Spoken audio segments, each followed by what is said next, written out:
Hey everybody, welcome to the Mahoning Valley Sports Show. I'm editor Chris Pugh. Got sportswriter Mike Brown with me. Hey Mike, how you doing? Chris, I'm doing great.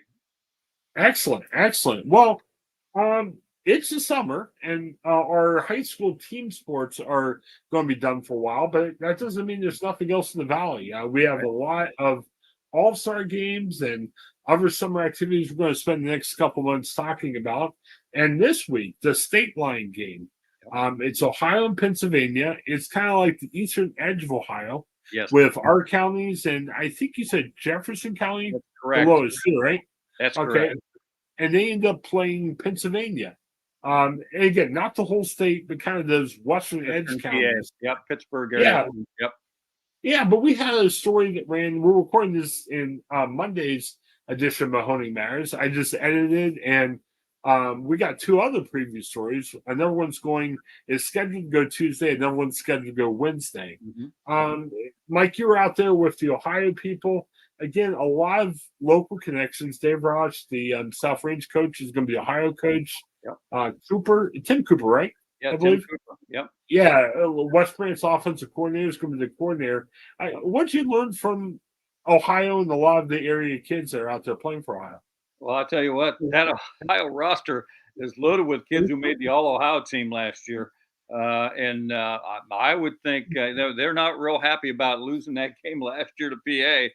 That game was tied 30-30 at halftime, and they gave up 17 unanswered points in the second half, lost 47-30. So, they'd like nothing better than to return the favor this year to PA. Now the game is in Pennsylvania this year at Geneva College, and it's always been over there. I've covered most of the games in that series, and that when it's in Pennsylvania, it's always been at Geneva College in Beaver Falls.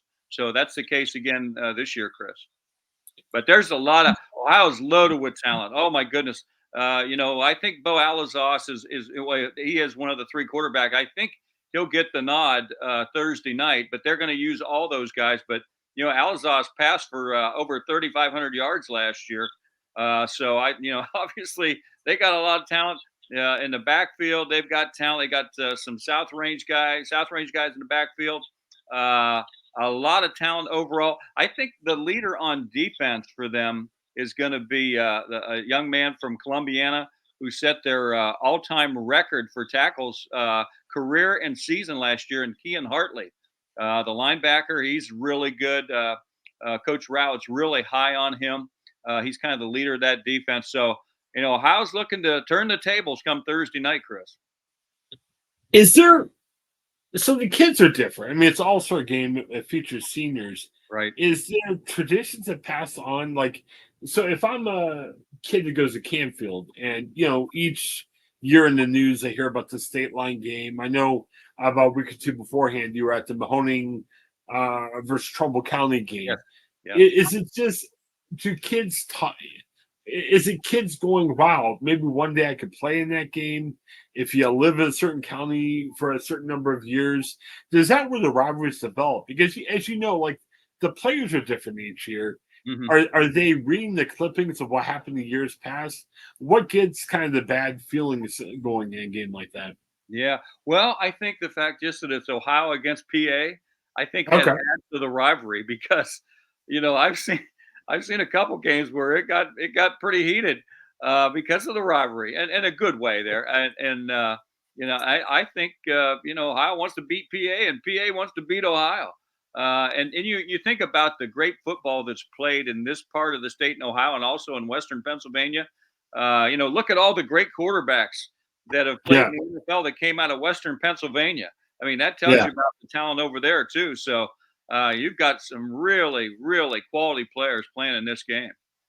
And is it kind of like you want to defend your own territory too? Oh, So I I'm think even. so. Yeah, I think there's a bragging rights there. And the nice thing is, I believe they do have at least one function where the teams are together. So it's a goodwill kind of thing. But at the end of the day, it's a football game, and they want to win Oh too. yeah. But they do a lot of special things for the kids. I know Coach Rout was telling me for the Ohio team, they've got enough sponsors where they feed the team after every Right. practice. So that's really nice. And then the other nice thing about it, Chris, and it's always been this way. they draw a good crowd. Like last year when I covered that game in Salem, they drew 3,500 fans for that game. I mean, that's Yeah. great for an all-star game, and that produces a lot of scholarship money. And they pass out a lot of partial scholarships to Ohio and Pennsylvania kids every year. I don't know what the number is this year, but I think it's been anywhere from 2 to 4 for each state. Get a small scholarship from the proceeds of that game, and that's you think about it, this is the 45th annual game, so that's really a nice side thing about the game. Well, I like I grew up in Stark County a long time ago. We worked together at the Alliance Review, and the big in Stark County All Star football game was the East West game with Right. Stark County. And Yeah.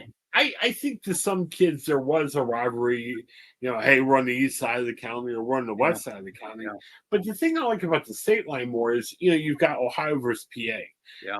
I think that's got a little bit more oomph to it than, oh, it's the east side of our county versus the west side of our county. Yeah. And I even think the Mahoning Trumbull has a little bit of Yeah. more oomph in it just based on, hey, we're Sure. Mahoning County. I mean, Right. could you imagine if we had an all-star game between Stark and Summit or something like Right. that? And they Maybe that used had a to little back more in oomph. the day. They used to Yeah, have Dark Summit. I covered that. Tells you how long I've been around, but I used to cover yeah. that at the old Akron Rubber Bowl. That was a great game too. But they have that one's hasn't been around for quite a number of years. Yeah, and take nothing away against what the Stark County game. It's a fun game too, but I kind of like because sometimes, like when you're playing football in the summer, you try to say, "Well, where is that extra oomph?" Like you look at the Yeah. players. Yeah. Bo Alzon, he's already made his college choice. So a lot of these kids, unless they're like tweeners, they Right. know where they're going to college. Right. You might sit there and say, "Well, they have to prove." Well, I like how the state line game has that. Hey, defend Ohio or defend Pennsylvania if you're on the other side. Yeah. And I like that too. It's the Mahoning Trumbull. I mean, Right. Right. believe we know this from covering up there. Trumbull is proud of Trumbull and Mahoning's proud of Mahoning. So it's kind of cool to see Yeah. that going back and forth. So yeah, I Absolutely. definitely like that. Well, it should be another Um, great game Thursday night at 7 o'clock. That's at Reeves Stadium on the campus of Geneva College. yeah, definitely. Hey, a couple of things we need to talk about. I forgot to tell you, I've got a hard out at 4, so let's. I'll make sure we get the other stuff. Yeah. You sent me OHSAA sent out some information a couple weeks ago, Hmm. talking about Division One. We mentioned this over the past month or two, where some schools can apply to go back up to Division One. Right. We were kind of wondering, man, who would do this? It'd be hard. Hmm.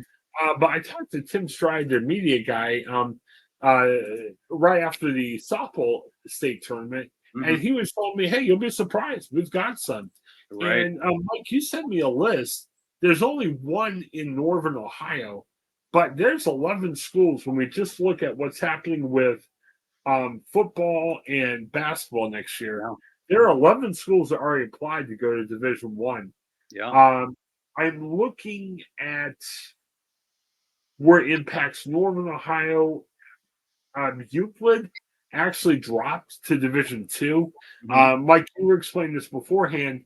When you apply to go to Division One, they still want to keep a ratio of similar Right. schools in each division.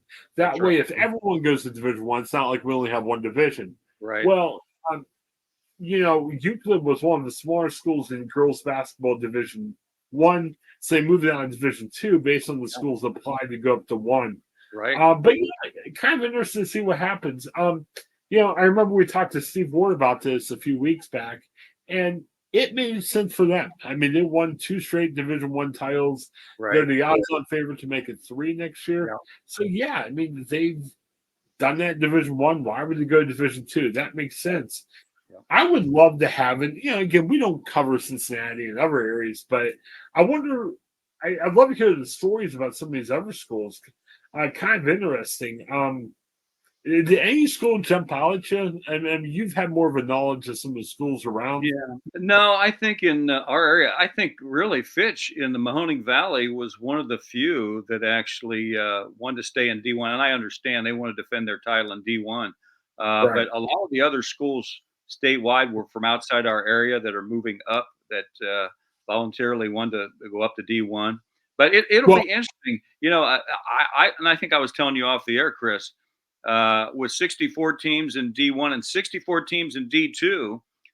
If I'm a D1 or D2 school, I like my odds there. I mean, that's pretty good. Or some of the other divisions, they'll take after D2. The way I understand this is they will take the remaining lower five divisions, and those will be spread out equally by number Yeah. or as close as they can. But if you're in D1 or D2, you're only competing against, if you're a D1 or D2 school, you're only competing against 63 other schools. I like Yeah. my chances. That's pretty good. So I'm sure those schools that fall in the D1 or D2, the new division, this format, I think they're going to like that, and I think all the schools are going to like it because, and again, I was telling you off there about this too. I think we're going to have teams that knocked on the regional door that may get through the regional now, and teams that maybe had never gone to state are going to be going to state. I mean, their Yeah. chances are going to be greatly enhanced. Well, and just to clarify, I don't think I made it clear enough. June 3rd was the deadline for fall sports Yeah, to apply for Division One. When we talk about softball, with it being a spring sport, yeah, that deadline's going to come. I don't know when it is. I'm thinking late this year, early next year. sure. So, Fitch already said they would like to apply. Right. I'm assuming unless something crazy happens, they will. Yeah. There might be other area schools that apply for That spring could sports. be. You could. That's Yeah. a possibility in the spring sports. Maybe more so in the spring than in the winter sports and things like that. Yeah, and a quick correction of myself too. Not just the Euclid girls basketball team, the other Northern Ohio school I see, and this is kind of on the outer edge of our coverage area. Yeah. Ashtabula St. John's School I see here moves to Division One in girls tennis. How So about that? Yeah, and that's. I believe there's only two divisions for tennis because you have a lot fewer schools that have tennis programs in Ohio. So, but yeah, and they're a small school, but they have great tennis. So yeah, they're yeah, going to petition and they got approved to move up to D1. yeah, and kind of interesting too. I mean, I guess if you're a real small D1 school, it's probably an advantage to move to Division Two. I'm wondering if in future years, if you're a small Division One school and you want to stay in Division One, maybe you reapply to make sure you stay in because Yeah, the problem is like I'm looking at in what is it? Like in winter sports, for example, Thomas Worthington in the Columbus area, they moved to Division Two because Cincinnati Elder applied to stay in right. Division One. Bump them down. So I would assume for a school like Worthington, they're probably like, great, we're in Division Two, this might give us a better chance. Yeah. But then you might want to preempt that if you're in Division One, say, hey, I want to try to stay there. So Yeah. yeah, I a think lot of interesting strategy. Well, I think people are going to have to see how this works out. There'll be a little bit of a learning curve here with Right. this. And I'm sure schools, after a year or two of seeing, if they're in this division and they say, well, it might work out better if we try that and we try and petition to bump up. You do it on a year by year basis too. So if you have a really good team, and say in football, you have a really good team, but you look at your regional assignment and your region is loaded, say in D4 or D3, and you say, I've got a really good team next year, but I don't know if I get out of that region.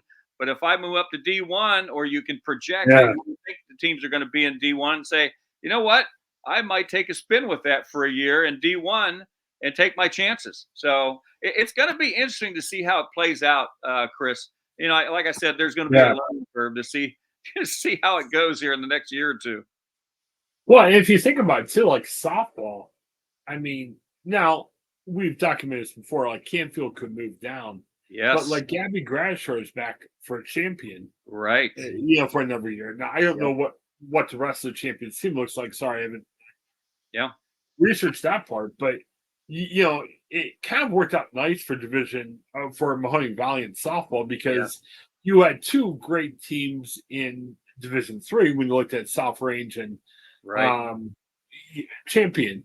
Yes, But the other divisions was nice because Fitch and Canfield were in different divisions. So, right. Exactly. Yep. and maybe that may have been a thought too of Fitch going, hey, we'd rather not have to play Canfield all the time. So let's Yeah. stay there. Well, So I just think that at the end of the day, I think they want to defend their title in D1. I think they have a really good shot of doing that next year oh too, yeah, with Watts one coming back. So Yeah, I think that's a good move on their part. Well, and they dominated so much too. I mean, it was just like when you Right, dominate Division One, where else you go to? I mean, do you join the right. Big Ten next year for softball? I don't know. They probably could do really well there too. They It was just probably would. amazing. Yeah, and good luck to Sydney Watts. We're trying to track her down probably later summer. She's now doing softball pitching camps. Mhm, I'll mention it. It's in Columbiana. It's Tuesday. It's already sold out, but we're going to try to have her come back on and talk about another one. mhm. Her family was talking about they're trying to do another one nearby. Man, if you're a high school girl or a family of a high school girl and you want to get better, or maybe a middle school girl wants to get better, man, who else who better to learn from than Right, Sydney Watts? I mean, I absolutely. kind of think about that. Yep, I was in high school debate and I got to go to camp to learn from the best in the country. And yeah, man, if you get that chance, go for it because sure. she's the real deal. So Oh, good yeah, luck to her and her camp as well. absolutely. We've got a couple minutes at the end. Yeah, let's talk about the Guardians again. Yeah, Guardians last weekend, they lost 2 out of 3 to Toronto. yeah, But Jose Ramirez was on paternity leave, and again, these things happen. But again, we keep moving forward in the season, and you kind of in the back of your mind go, well, hopefully the Guardians don't tank or have a yeah, horrible week. They still keep moving forward. They keep moving yeah. ahead. Yeah, they. I tell you what, I think their new manager. If this stays the way it is, and I have every reason to believe it will, I think he's going to be a candidate, a real good candidate for manager of the year. I mean, between you and me, because they had a new manager coming into this season, and they had some question marks at some positions. We didn't know what the Guardians are going. We didn't know if they would even be a playoff team this year. Right. But you look at how they're playing, and they're an exciting team. I think they're a young, exciting team to watch. They're aggressive. They hit a lot of home runs. Now they're saying this supposed wind tunnel in Cleveland is helping. I'm not so sure I buy into that theory, but they changed some of the stadium Yeah. on the stadium, and they some people claim that there's a wind tunnel to right field, and that's why they're hitting more home runs. I'm not so sure I believe in that, but yeah, they're Well, a fun team to watch. They really are. you gotta think something's going on. I don't know if it's a one tar or not, but they used to not know how to hit. And well, Yeah, they're talking. Wasn't Stephen Kwan start the year in the minor leagues? And I'm hearing like his averages just went up really right. high. Well, Yeah. I think he's come back. I try to think he's coming back from injury. I think that's No injury. What was that? Okay. I'm pretty sure that was the situation there. So, but yeah, they're a fun team to watch, and the team, Kansas City has been second to them all along. But I'll tell you, the team is starting to hit their stride, or the Minnesota Twins, and Yeah. they're third right now, but they're clicking at the heels of Kansas City in second. And they've got some talent. That's a team, I they might have a chance to make the playoffs as a wild card, Minnesota. But we'll anxious to see. But it's really fun to watch the Guardians, though. That's a nice story that's brewing in Cleveland. It's interesting. We're still a little ways away, but we're getting on toward the trade Yeah, deadline. yeah, In past trade deadlines, it used to be, man, who can hit on the Guardians? We have too much pitching. It's yeah, weird. There's some pitching needs on the Guardians now. So yeah. now Because they're the area, saying, your surplus is down, you're hitting a little bit instead of your pitching. So yeah, and again, it'll work out, but it's just weird yeah. because if we talked at the beginning of the year saying, hey, they're going to have a really big year, you would say, wow, it must be their pitching that does it. Right. But That's it's true. weird how it's a different, It is. Yeah, storyline. that's a good point, Chris. So excellent. All right. Well, yeah, best wishes to the state line game if you can make it. Mike is traveling that night, so we're Yeah, probably going to have some remote coverage of the game. We'll figure something out. yeah. But yeah, stay tuned over the next couple weeks. Again, it's the summer, but we're going to talk about a bunch of local stuff, and then again fill in with our regional stuff of interest. So, for Mike, this is Chris. Thanks for checking us out. Have a great day, everybody.